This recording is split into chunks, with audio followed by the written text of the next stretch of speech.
Playbook to say, absolutely, it is tragic anytime you lose a life. Number two, there are hit pictures together. President Trump has said that is what we should do. All right, that was a lot of lightning, and we love that. Sorry. No, it's fine. Last but not least, it's a new era of news for those living under Gavin Newsom's rule in California. You know we're going to Kennedy on this. The California Post launching today, vowing to work along the lines of the DNA of the New York Post, with its plain speaking common sense wit 7 days a week on both digital and print. Kennedy. People are very eager for this. They're very eager for balanced media. I saw a California Post reporter at the Pacific Palisades rally on the one-year anniversary of the fire that devastated the town. So they're embedded. Also, Ben Bolch is over there. He was at the LA Times, great sports writer. By the way, I saw Steve Hilton was raising a lot of money as the Republican candidate for governor out in California. Yeah, he's doing an incredible job talking to everyone. Conversation. And Spencer Pratt.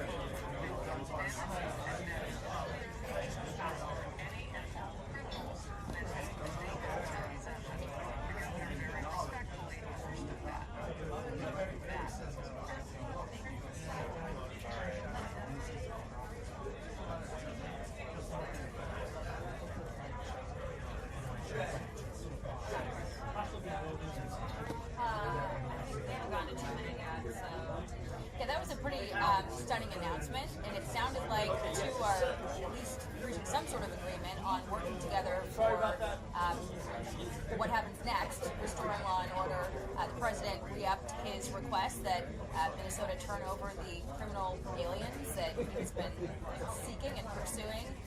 But he praised that call as basically saying that they're surprisingly on the same page and that Walz was respectful in this conversation. It's a big turn after the president announced that Tom Homan would be going to Minnesota. In the aftermath of all of this, we have been reporting that there has been some consternation among the rank and file with the messaging that DHS leadership has come out with in the immediate aftermath of this shooting incident, specifically the claim that Alex Preddy intended to massacre law enforcement officers, and the president's announcement that Tom Homan would be going in and reporting directly to him represented a change for sure. And we did not see the DHS secretary on TV this morning, but she did put out a post online reacting, saying that this was good news for peace, safety, and accountability, and saying she's worked closely with Tom for the last year, and he's been a major asset to the team. So that will be news for how things move on from here, basically. In an interview with the Wall Street Journal, the president also seemed to indicate that he might be willing to pull ICE agents from the region, of course, at the right period in time, indicating that they first want to wrap up whoever they're trying to still pull out of there, but that the fraud investigation will be helmed by other folks. And you had heard some Republican members of Congress gently urging the administration to maybe consider whether or not it's worthwhile to leave the presence of ICE agents in Minnesota if there is a risk to their safety. You heard James Comer expressing that over the weekend, talking to Maria Bartiromo, and just concerned that the temperature had gotten out of hand. So a lot of praise coming from the president, coming before the president's decision, rather, to send Tom Homan in, and it sounds like that was a point on the call with Walz that did some some good work and starting to trend things in the right direction. We'll hear more from Karoline Leavitt shortly. Yeah.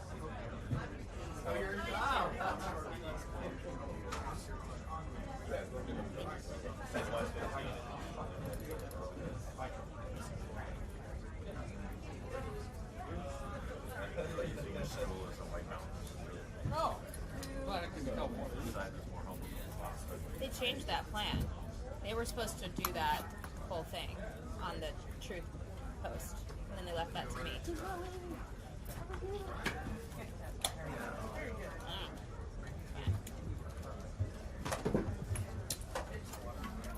Hi, Ed. How are you? Good. How are you feeling? Better? Yeah. Yeah. I was on clinging to the edge of life. That's what I heard. I heard you. Who told you? All I heard you. Yeah, I did. It kicked my ass, too. I honestly think if I hadn't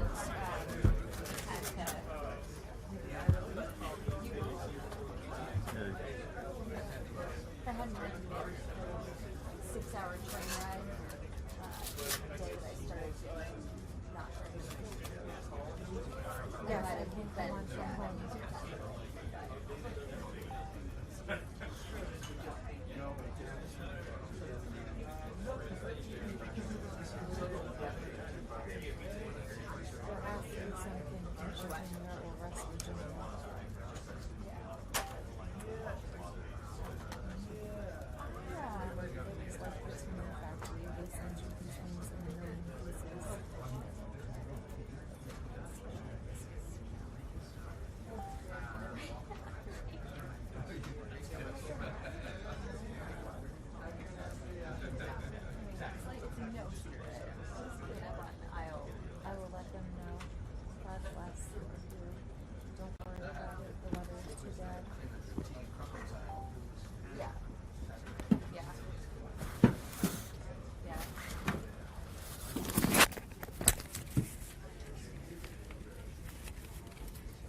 Hi, hi.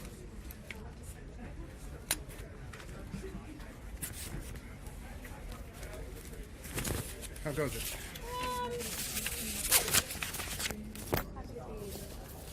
Happy to be alive? Yes. Yes, I am.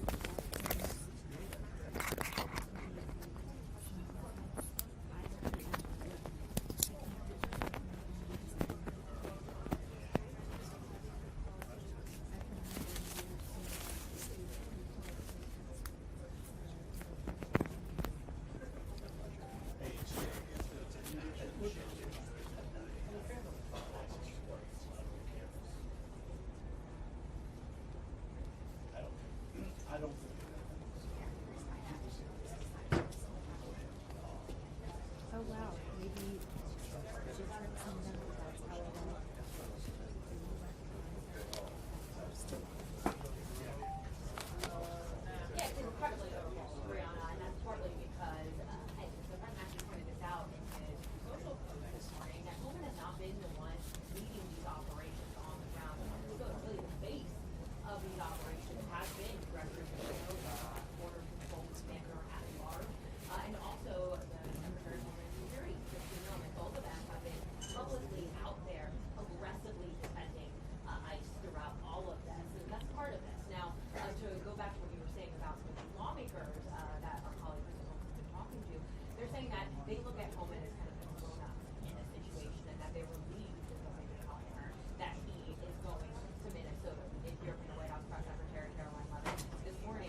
about to do a briefing.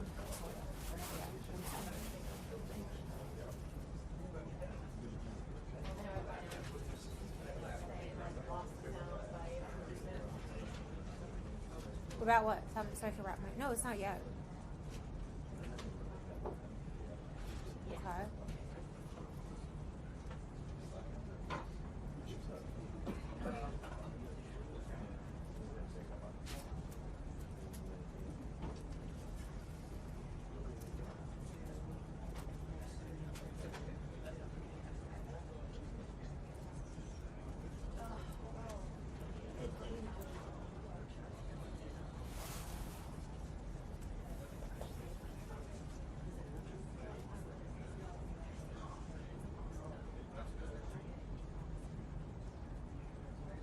I wish you could find out how much money for me to send or not. The only reason I'm saying that is because then I could come at it differently, you know what I mean?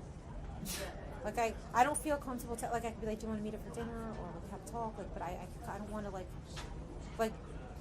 if you could, no, I don't mind doing it, I want to. I would like to, but if I could come at it in a different way if I knew his status, you know what I mean? Like I could be more open and be like, let's meet up and have a cup of coffee and we can talk about things. But or else I feel like I should do a more formal request if he's not, because I don't want to be that person. You know what I mean? If you could find that out from like any off the record source, just like is he? At least, you know what I mean? If he's not, it makes it so much easier. No, you should. You should reach out. And if he doesn't reply, I will. You know what I mean? Or if you're not getting a satisfactory answer. But find that out because I could, in general, be more close to him if I feel comfortable that I'm not stepping on anyone's toes. You know what I mean?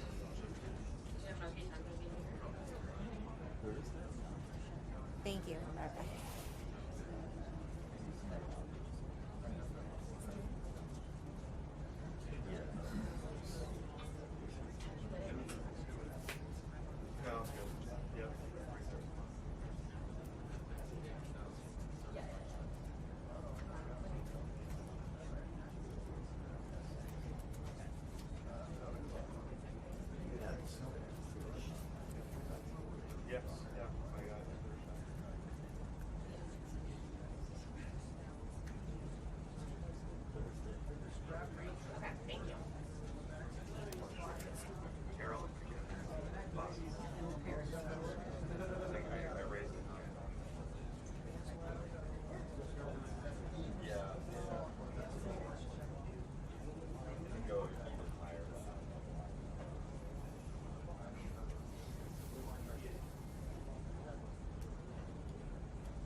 How are we looking?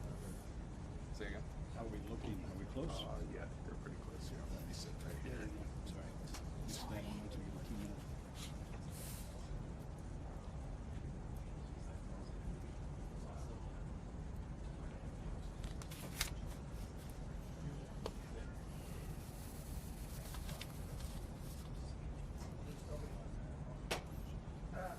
2 minutes. Until the briefing. 2 minutes until the briefing.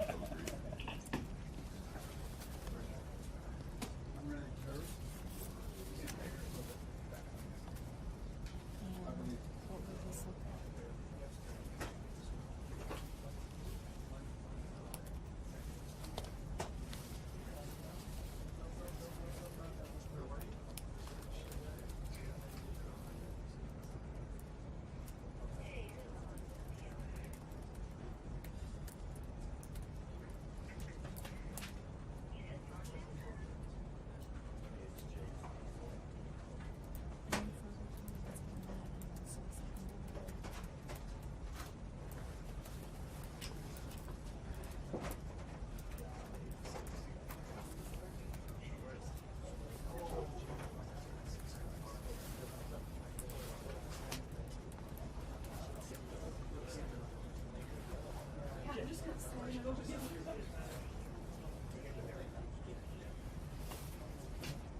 afternoon, Jackie. Thank you for that. Thanks for coming in on a snow day for the rest of the government in the country. And as much of the country feels the impacts of that winter storm, President Trump continues to monitor the situation closely, and he has remained in constant contact with FEMA and emergency responders. President Trump also quickly approved 12 federal emergency disaster declarations within 24 hours for the states of Arkansas, Georgia, Indiana, Kentucky, Louisiana, Maryland, Mississippi, North Carolina, South Carolina, Tennessee, Virginia, and West Virginia, enabling these states to access critical federal resources to supplement their response efforts if needed. These declarations will help state-led efforts of turning power back on, clearing roads for emergency services, and keeping communities safe. The White House will continue to correspond directly with governors and local officials in the coming days, especially in those states that were harshly impacted by this storm. I would also like to address the chaotic scenes in Minnesota over the weekend. Nobody in the White House, including President Trump, wants to see people getting hurt or killed in America's streets. This includes Renee Good, Alex Preddy, the brave men and women of federal law enforcement, and the many Americans who have been victimized at the hands of illegal alien criminals. Saturday's shooting remains under active investigation by Homeland Security Investigations and the FBI. The Customs and Border Protection is also conducting their own internal review. As President Trump said yesterday, the administration is reviewing everything with respect to the shooting, and we will let that investigation play out. But let's be clear about the circumstances which led to that moment on Saturday. This tragedy occurred as a result of a deliberate and hostile resistance by Democrat leaders in Minnesota. For weeks, Governor Walz and the Mayor Jacob Frey and other elected Democrats were spreading lies about federal law enforcement officers who are risking their lives daily to remove the worst criminal illegal aliens from our streets: murderers, rapists, pedophiles, human traffickers, and gang members. Governor Walz and Mayor Frey have shamefully blocked local and state police from cooperating with ICE, actively inhibiting efforts to arrest violent criminals. They have also used their platforms to encourage left-wing agitators to stalk, record, confront, and obstruct federal officers who are just trying to lawfully perform their duties, which has created dangerous situations threatening both these officers and the general public and Minnesotans alike. This is precisely what unfolded in Minneapolis on Saturday morning. Obstructing federal law enforcement and inciting violence against officers is wrong and illegal. This used to be a universally accepted position in the United States.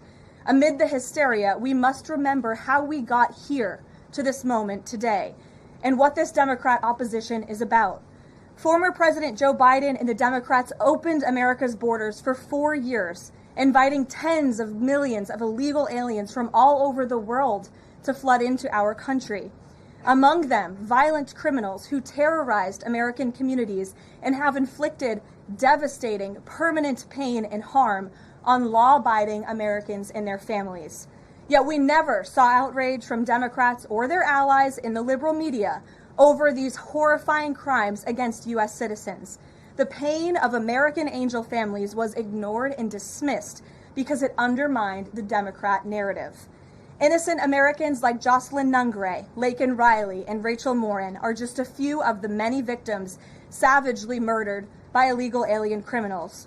Earlier this month, an illegal alien from Mexico with a long criminal history who came into our country under Joe Biden's administration threw a baseball-sized stone at a school bus carrying children in New Jersey and fractured the skull of an 8-year-old innocent child. President Trump promised accountability to these American families by securing the border, deporting every illegal alien who has committed crimes, especially and most importantly, violent crimes. Nearly 80 million Americans voted for him to deliver on that very promise, and he is. As the duly elected president, the president is fulfilling the will of the people by arresting and removing these threats from our country in cities from Los Angeles to New York and, yes, Minneapolis. Yet Democrat leaders in Minnesota with sanctuary city policies have actively defied federal immigration law and the will of the people. And as a result of that defiance, 2 Minnesotans have now tragically lost their lives on the streets of Tim Walz's state. It is President Trump's hope and wish and demand for the resistance and chaos to end today. That's why President Trump spoke with Governor Walz directly this morning, and he has outlined a clear and simple path to restoring law and order in Minnesota.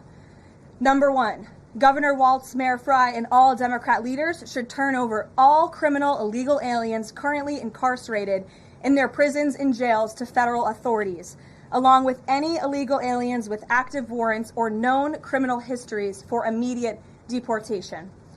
Number 2, state and local law enforcement must agree to turn over all illegal aliens who are arrested by local police. And then thirdly, local police must assist federal law enforcement in apprehending and detaining illegal aliens who are wanted for crimes, especially violent crimes. If Governor Walz and Mayor Frey implement these common sense cooperative measures that I will add have already been implemented in nearly every single other state across the country, Customs and Border Patrol will not be needed to support ICE on the ground in Minnesota. ICE and local law enforcement can peacefully work together, as they are effectively doing in so many other states and jurisdictions.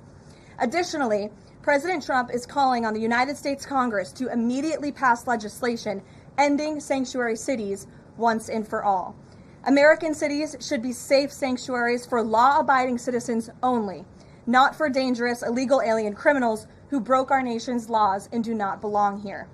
We hope Governor Walz will do the right thing and continue to work with President Trump to keep the American people safe following their call this morning.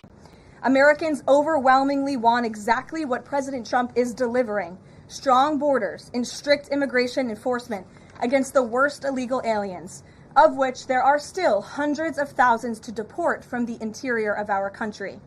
The most peaceful way to carry out this vital public safety mission is for Republicans and Democrats to do it together, and for state and local law enforcement to work together with federal law enforcement. We want to let cops be cops. You wouldn't know this continues to be a very popular policy position from the biased media coverage over the course of the last few days, but polling shows huge support for this exact thing President Trump is calling for. More than 80% of Americans favor deporting illegal aliens convicted of violent crimes. A country unable to deport criminals who enter it illegally is no country at all. The open borders agenda of Kamala Harris, Tim Walz, and the Democrats was already on the ballot on November 5th, 2024, and it was resoundingly rejected. President Trump will never back down from his promise to deport violent criminal illegal aliens and make America safe again, and he welcomes all cooperation in that effort. With that, I will answer your questions. And Jordan Conradson, why don't you kick us off today? Thank you for being here. Thank you, Caroline. Jordan Conradson from Gateway Fund. I have a few questions. First, with respect to the shooting in Minneapolis, we're seeing massive outrage from the mainstream media and the left, but I'm just wondering, where was that outrage when Ashley Babbitt, an Air Force veteran, was executed by Capitol Police Officer Michael Byrd, who she posed no threat to in the U.S. Capitol? Well, you raised a very important point, which I also believed I just raised as well in those opening remarks, in that there has no doubt been selective outrage by the liberal biased media in picking and choosing victims and highlighting their stories. And as I've said, President Trump does not want any Americans to lose their lives in the streets of America and in American communities across the country. He believes what happened on Saturday is a tragedy, but every life is equal to President Trump, and that's why the lives of Laken Riley and Jocelyn Nungray continue to matter to him and be an utmost priority to him to this very day. And it's unfortunate that we did not see the same type of sensationalist media coverage over the tragic deaths of those innocent American women and girls across the country as we are in the wake of this tragedy that took place on Saturday. Gabe. Sure, go ahead. I want to get your response to this. The Arizona Attorney General, just days before this shooting in Minneapolis, she seemingly encouraged rioters to go out, shoot, and kill ICE agents. And I'll quote her here. She said, "If you reasonably believe your life's in danger and you're in the house or in your car or on your property, you can defend yourself with lethal force." And she said that you can't tell if ICE agents are law enforcement or imposters, and it becomes an issue of whether you reasonably believe they were law enforcement. you have a response to that, and does the White House believe that she should be held accountable for Well, these remarks? such dangerous rhetoric, as I pointed out, is exactly what has brought us to this position today, where you have elected Democrat officials across the country who are encouraging left-wing agitators and crazy people to go out and unlawfully obstruct lawful immigration enforcement. Again, these brave men and women of ICE and Border Patrol and the federal enforcement are just trying to do their jobs to enforce our nation's immigration laws and to go after the worst of the worst in this country. I would encourage everyone in this room, and I would encourage the Arizona Attorney General to look at the video of an ICE agent in Minneapolis. He was approached by left-wing agitators who were honking their horns and were screaming slurs at him, and he rolled down his window and he said, "What are you doing? I am out here trying to catch a child predator, somebody who has convicted crimes against an innocent child, and you are trying to obstruct me from doing my job." This rhetoric against ICE, comparing them to Nazi Gestapo, Donald Trump's police force, is despicable, it is shameful, and it is precisely what has led to the escalation of tensions in Minneapolis and in other places across the country. Gabe, go ahead. For justifying violence. I would defer you to the Department of Justice on that. Thank you, Caroline. Regarding Minnesota, on Saturday, the Department of Homeland Security posted that Preddy looks like he wanted to do maximum damage and massacre law enforcement. Stephen Miller on Saturday posted that, or called Preddy a would-be assassin. Why did administration officials jump to conclusions before an investigation had even been conducted? Well, look, this has obviously been a very fluid and fast-moving situation throughout the weekend. As for President Trump, whom I speak for, he has said that he wants to let the investigation continue and let the facts lead in this case. With regards to the deployment of Tom Homan to Minneapolis, should the deployment of Mr. Homan to Minneapolis be seen as a sign that the president is dissatisfied with how the officials on the ground had handled the incident? No, Mr. Homan is doing an exceptional job, and he has been working with Secretary Noem and President Trump over the course of the last year. Secretary Noem still has the utmost confidence and trust of the President of the United States, and she's continuing to oversee the entire Department of Homeland Security and all of the immigration enforcement that's taking place across the whole entire country. Of course, Secretary Noem is also in charge of FEMA, and we are in the wake of a brutal winter storm where hundreds of thousands of Americans have been impacted by that. So Borders Homan is in a unique position to drop everything and go to Minnesota to continue having these productive conversations with state and local officials. And I know that he's catching a plane in just a few hours to do just that at the request of the president.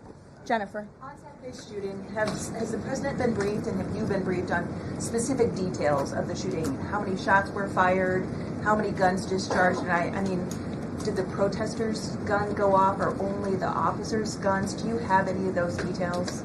Again, the investigation is continuing, Jennifer, and we will let the facts lead, and we will let the facts play out in this investigation. I do know that HSI and FBI are conducting interviews with those that were involved and the agents who were involved in this unfortunate tragedy on Saturday. Are they keeping the president up to date on all those details? The president is obviously very much on the ball with respect to this investigation. I think he's made that quite clear with the various statements that you've seen him put out, and also the 4 points that the president has outlined as well to Governor Walz, and to encourage him to cooperate with ICE and with the administration. Mary. Thanks, Caroline. To follow on Gabe's question, Secretary Noem said Alex Preddy committed an act of domestic terrorism. Stephen Miller labeled Preddy a domestic terrorist. Does the president agree with them?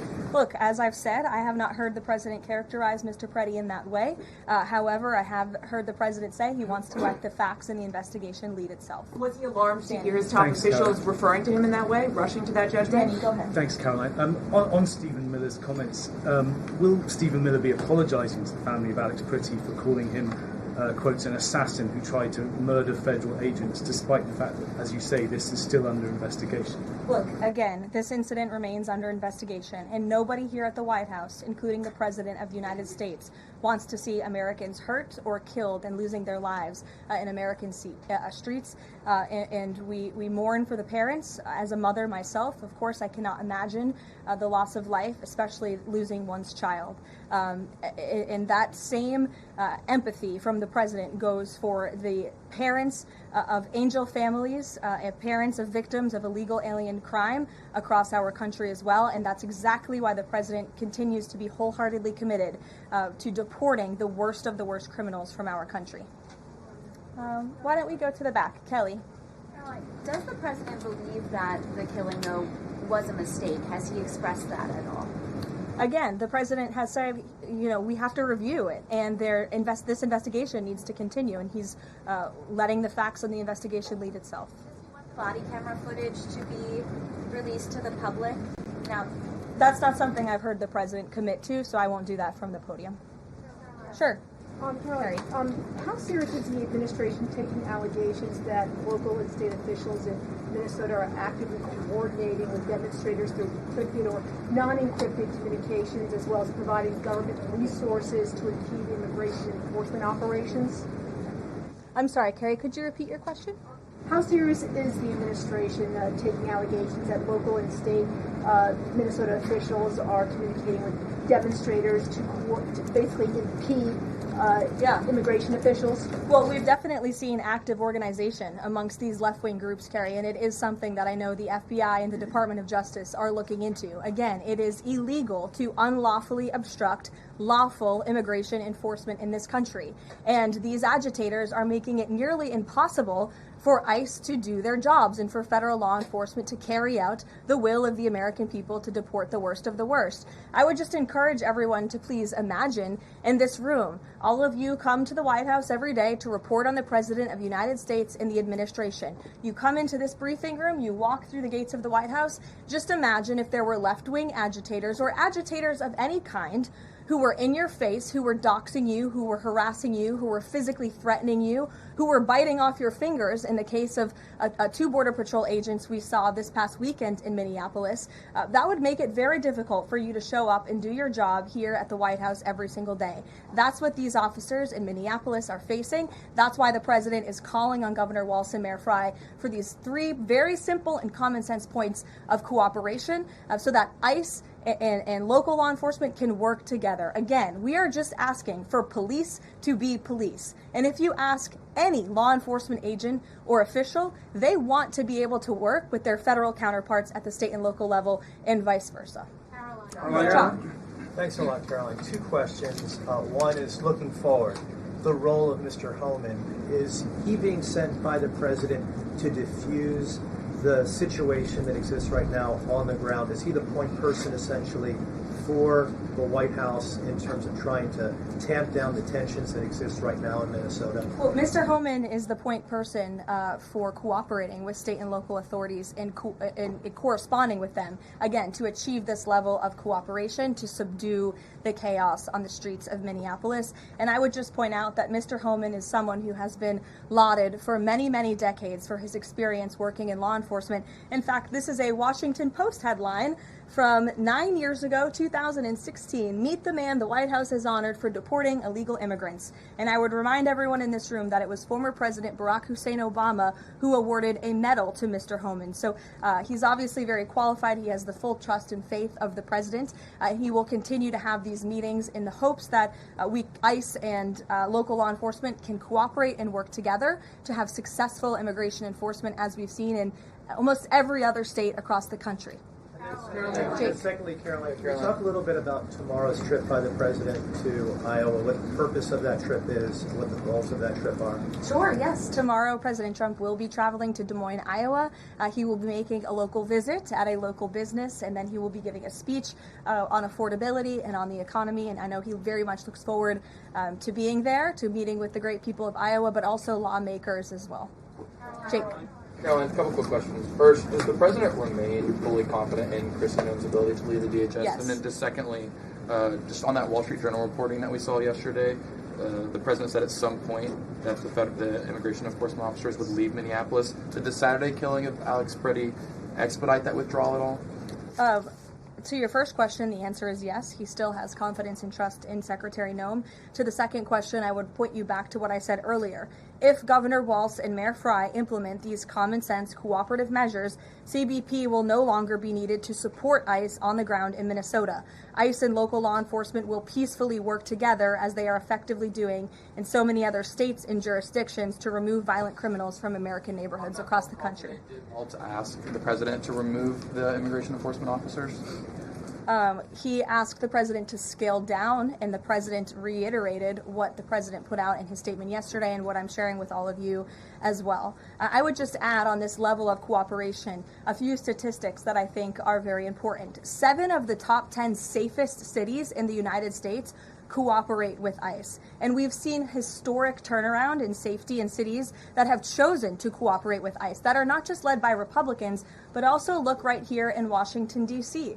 We had a great level of cooperation with Mayor Bowser and the local government, and we have been able to remove thousands of illegal aliens from the District of Columbia, where you all live, so you can thank President Trump for that. The murder rate in Washington, D.C. has plummeted as a result. There were no riots, there were no protests, nobody was tragically killed as a result of that level of cooperation between federal and local authorities. And again, that's all the president is asking for in Minnesota. It's totally common sense. Jared, go ahead. Thank you. Karoline, in this process, you continue to describe the situation in Minneapolis as chaos. Was there any mistake made by Secretary Noem that led the president to send Mr. Homan there? I'm sorry, I don't understand your question. Did Secretary Noem make a mistake which led to... If she made any mistake that could lead the president to send Mr. Homan to Minneapolis? No, as I already mentioned, Mr. Homan has been working alongside Secretary Noem and for the president over the course of the last year. And again, he's uniquely positioned to hop on a flight to Minnesota today to continue this correspondence with state and local authorities, and that's what he's going to be doing. Fran. Karoline, is it the White House's position that Americans have the right to show up to these ICE operations and film, document, or protest the law enforcement actions? All Americans have a First Amendment constitutional right, of course. But Americans do not have a constitutional right to impede and obstruct lawful immigration enforcement operations. That is actually a crime, and it's something that we've seen taking place in the streets of Minneapolis, which again is leading to these dangerous circumstances that these federal law enforcement officers have been forced to work within. Prior to the call with Governor Walz this morning, the president described it as respectful. He said we seem to be on a similar wavelength, but you had strong criticism for the governor and the Minneapolis mayor, Jacob Frey, just now. So could you explain the difference in tone between what the president had said in his True Social post and I think some of the criticisms that you just levied from the podium? Fran, I think the criticisms that I laid out, I'm painting the picture for all of you in this room, are what led to the moment that we are in today, where Governor Walz and President Trump are having a conversation, a constructive and productive conversation to end the chaos and the lawlessness that has taken place in Governor Walz's state. Chris, Elena. Thank you. I had a question.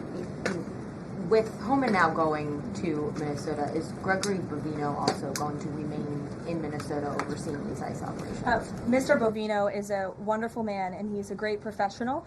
He is going to very much continue to lead Customs and Border Patrol throughout and across the country. Mr. Homan will be the main point of contact on the ground in Minneapolis. And to follow up, given what we've heard from several Trump administration officials, people like Stephen Miller, as people point out, calling him a domestic terrorist, Bovino saying that Preddy was out to massacre law enforcement, why not require ICE agents to wear body cameras to clear up some of the disputes that we are hearing from witnesses and video footage versus what the administration has been saying? Well, that's a policy question that I know the policy folks in the building are having with members on Capitol Hill, and I'll leave it to them and the president to make that decision. And I just my final question is on, you were talking about the level of cooperation that the president talked about with Governor Walz.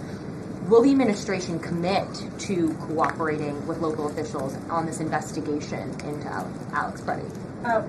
The president spoke about this with Governor Walz and said he would have a discussion about it. He did not make a commitment, and so therefore I won't make that commitment here. I would just remind all of you in the media, because I've seen a lack of reporting on this fact, there are investigations into what took place on Saturday. The Homeland Security investigations and the FBI have teamed up for an investigation, and there's also an internal CBP investigation, an internal review of what is happening on the ground in Minnesota. The president supports those investigations, and as I've said repeatedly, he wants to see them move forward. Phil.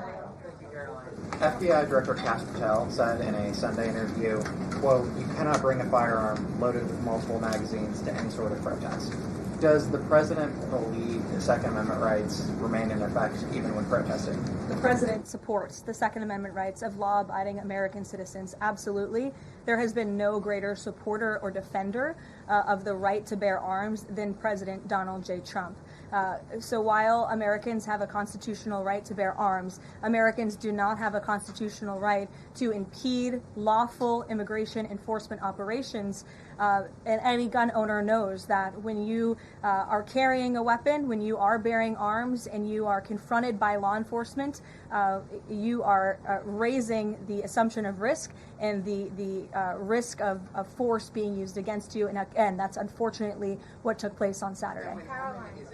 Will his mission continue to be focusing on illegal immigrants with a criminal history, or will it be on illegal immigration generally? Mr. Holman will continue to enforce our nation's immigration laws, especially deporting the worst of the worst criminals in Minnesota who have committed violent offenses. And I would just remind all of you that this important work is continuing to be carried out. In just the last few days, I'm happy to provide this packet to anyone in the room. ICE has arrested multiple violent criminals, illegal aliens within Minnesota. Many of them have convictions for assault, driving under the influence, fraud. This individual here I'm looking at was an aggravated felon with multiple convictions for larceny, fraud, and forgery of checks, vehicle theft, drug possession, domestic assault, inflicting bodily harm on another, criminal convictions of larceny, identity theft, again, charged with driving under the influence. These are extremely dangerous people who Governor Walz and Mayor Fry have allowed to roam on their streets, and all the president is asking for is cooperation to arrest individuals like this and deport them from the United States of America. I'll take a couple more. Go ahead. So this weekend the president posted that this is a cover-up of the fraud in the state of Minnesota. He also posted Minnesota is a cover-up. These both happened after the shooting. So given that these came after the shooting, what is the this here? What is the cover-up he's alleging? Yes, it's a good question. I've spoken with the president about this at length. What the president is referring to is the fact that you have Governor Walz and, again, the mayor, who have been encouraging these left-wing agitators to come out and to harass and to dox and to threaten ICE and to make this conversation about and smear lies about federal law enforcement who, again, are just trying to do their jobs in an attempt to distract from the widespread, massive fraud that has taken place in their state. Billions and billions of dollars has been stolen from law-abiding taxpayers in Minnesota, and the administration continues to be very focused on getting to the bottom of it, especially, and the president raised a good question over the weekend, with respect to Congresswoman Ilhan Omar, who now has a net worth within the millions, and one must ask themselves, why and how is that possible? Is she connected to the fraud rings that we have seen taking place within her state and her own district? It's a question the American people are raising, and the president believes it's one worth answering. Haley. Thanks, Caroline. I want to go back to some of the comments from Stephen Miller and Secretary Mill. You've made clear the president wants to see the investigation play out when answering some of the questions on the specific details. Is he concerned that some of those definitive statements made by other officials risks public perception of the credibility of those investigations now playing out? Again, the president believes that these investigations are credible, they are continuing, they are active, and he wants to let them play out. Alex. Caroline, thank you. Is the administration willing to separate DHS funding from other funding bills in order to avoid a broader shutdown? Look, at this point, the White House supports the bipartisan work that was done to advance the bipartisan appropriations package, and we want to see that passed. Policy discussions on immigration in Minnesota are happening. Look, the president is leading those discussions, as evidenced by his correspondence with Governor Walz this morning, but that should not be at the expense of government funding for the American people, which would include, as you know, Alex, FEMA funding, and we are in the midst of the storm that took place over the weekend, and many Americans are still being impacted by that. So So we absolutely do not want to see that funding lapse, and we want the Senate to move forward with passing the bipartisan appropriations package that was negotiated on a bipartisan basis. Secondly, there's another round of Russia-Ukraine talks this weekend, Sunday. I wonder if you can walk us through with the president, how he'll be involved in that, if at all. We'll be talking to President Putin, President Zelensky ahead of those meetings. I'm not tracking any scheduled calls at this point in time. However, the president remains deeply involved, and of course he's being apprised by his advisors, namely Jared Kushner and Special Envoy Witkoff, on these talks. They had a multilateral meeting this past weekend, which didn't get a ton of coverage, but that was historic in nature, where the president's team has really brought two sides of this war to the table together to move the ball closer towards peace. So the president is not giving up on the peace process. He obviously just met with President Zelensky when we were in Davos, Switzerland, but I'm not tracking any calls scheduled for this week. On one more foreign policy point, I will point out, as you all saw, the last remaining body of the hostages, Israeli hostages in Gaza, has been returned. This is a huge foreign policy feat for the President of the United States, for the State of Israel, and frankly for the whole world. The President made the impossible possible, and so it's great news for the President, for the United States, for our allies, and also for peace in the Middle East. And I understand that more than 20 new additional countries have also signed up to join the newly established Board of Peace with respect to the rebuilding of Gaza, which is another historic accomplishment for this president. So thank you all very much, and we'll see you in Iowa tomorrow.